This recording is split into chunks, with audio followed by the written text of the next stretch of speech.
Alright, taking a look at Putin Moves South. It's from Modern War Magazine. Modern War Magazine number 37 from September, October of last year, 2018. Let me first of all continue with my series of Worldwide Equipment Identification Cards, China Edition. We got the Type 85 nomenclature. It's an armored ambulance variant. Obviously it's armed here. Main weapon 12.7 millimeter and 7.62 millimeter machine guns for ranges of 2,000 meters and 1,000 meters. So they're fully armored. I assume that's fully armored. Yeah, okay, fully armored and armed with two kinds of machine guns. Not bad. Alright, so Putin Moves South. Very interested in taking a look at this. Why? Has some interesting mechanics. Some interesting looking mechanics. So basically, and this just comes from a skim of the rules, of parts of the rules, there is variable rolling for movement points. There are each player uses an action pool, action point pool, and both players pay action points to conduct actions. That all sounds interesting. We have, not only do we have hyper war units, let's see, not only do we have hyper war units, which we've seen before. This is a Joseph Miranda design. So we've seen hyper war, so we know that. That's still cool. But we also have this 6th generation warfare fighters idea.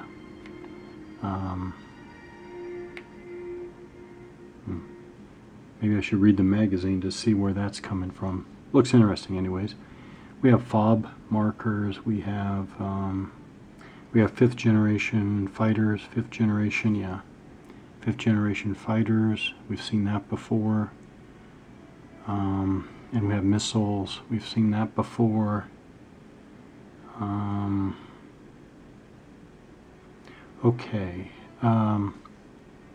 As much as I want to jump right in, and as much as I don't want to do any type of rules review per se, I think I do have to actually get a handle on what I'm doing here, because it's not, well, yeah, I think for the first time through, probably takes a close paying attention to what you're supposed to be doing.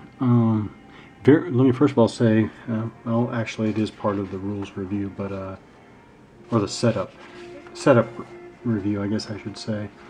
All right, so I set up the game. It is all set up, as far as I know. We have the map area, which is probably 2/3 of a map section. We have general kinds of units. We have garrison units like that. We have ground units like this corps, like this infantry corps. Then we have the air units like these Chinese 5th generation fighters. And then we have there's actually one NATO naval unit right there. NATO naval unit right there. I only saw one. Isn't that interesting? Why do the Russians not get...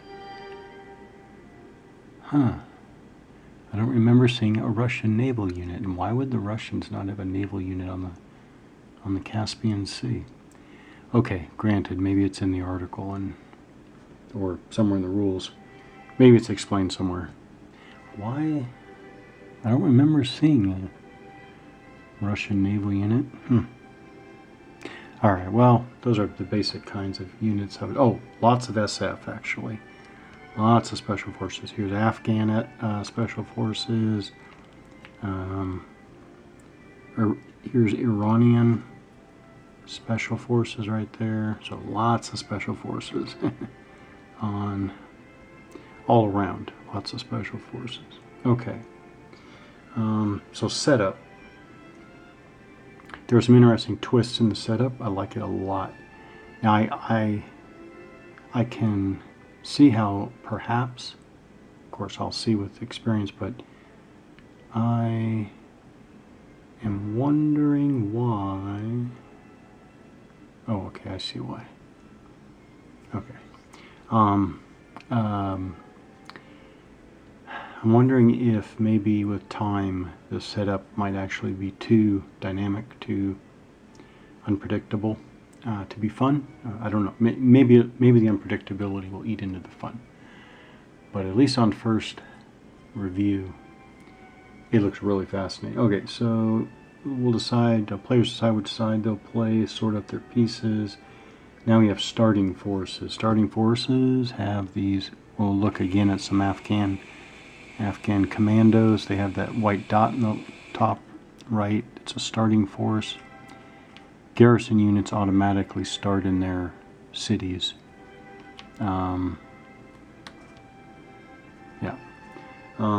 So ground, combat air, and SF units which start on the map have the white circle in their top left corner. Otherwise, they are reinforcements. Like these are all reinforcements. They don't have the white dot in the top left corner. All garrisons start on the map. When performing initial setup, place only units with a white circle.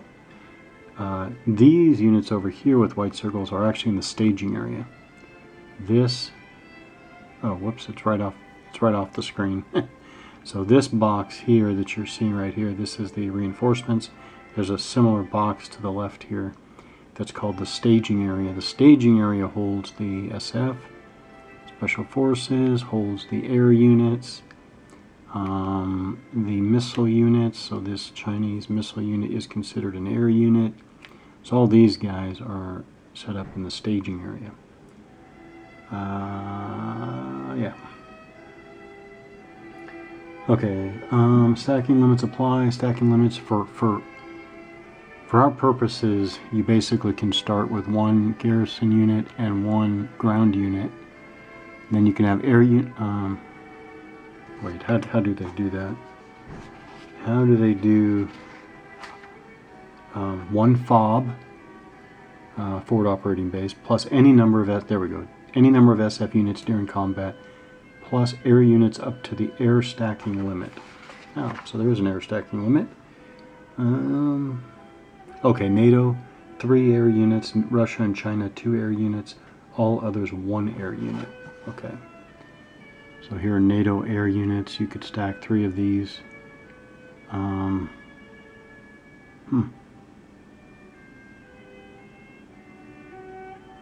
Stack 2 Chinese units. Funny how Chinese are purple.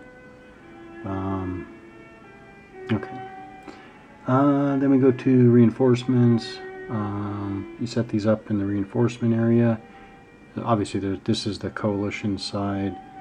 On the opposite side of the map, on the other side of the map, there's the Russian reinforcement staging areas. Okay. Initial deployment. Placing units on the map is called deployment. Okay. You do these in this order. First of all, this is interesting. So 5 dice. Take 5 dice like that. So if we roll, there are 5 Central Asian countries, obviously Kazakhstan, Turkmenistan, Uzbekistan, Tajikistan, and Kyrgyzstan. So the five Central Asian states here. Each player rolls 1 die. The side who rolls higher gains control of that country.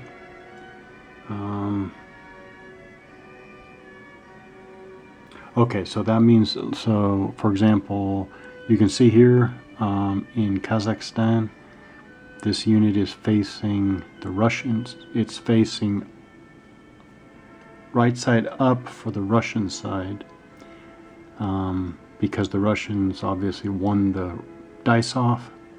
If the coalition player had won, it would be set up on its coalition side like that.